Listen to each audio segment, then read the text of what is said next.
Morning everyone, Rob Barron with you. Day 3 as we look through Philippians together.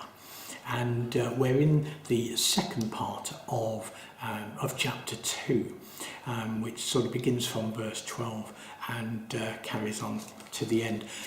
There's lots more in here, and it's very hard to just pick out a little part, but that's what we're doing.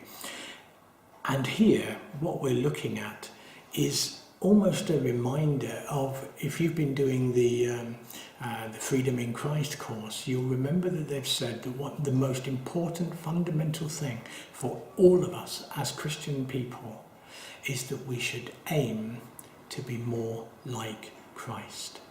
That should be our desire and our intention, is to be more like him. So he says this in verse 13.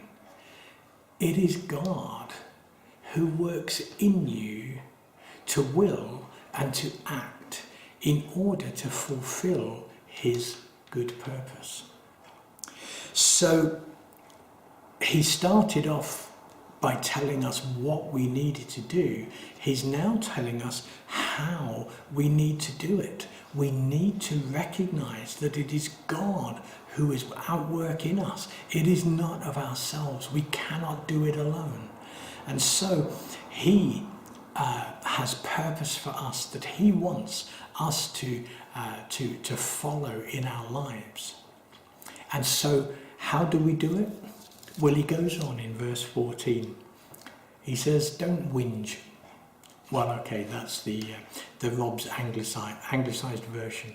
What he says is, do everything without grumbling or arguing, so that you may become.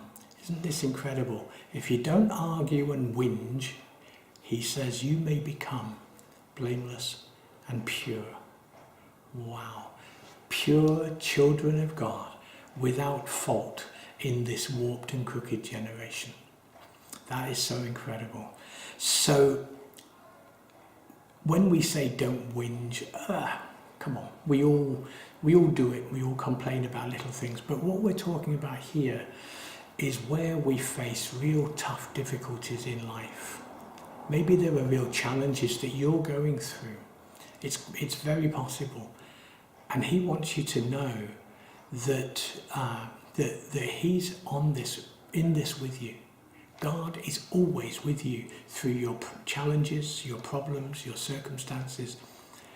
And he says this at the end of verse 18. I love this because it just sort of brings it all back together again. He says, look, I'm glad and I rejoice with all of you. Remember, he's writing from prison here, so that was quite a thing to say.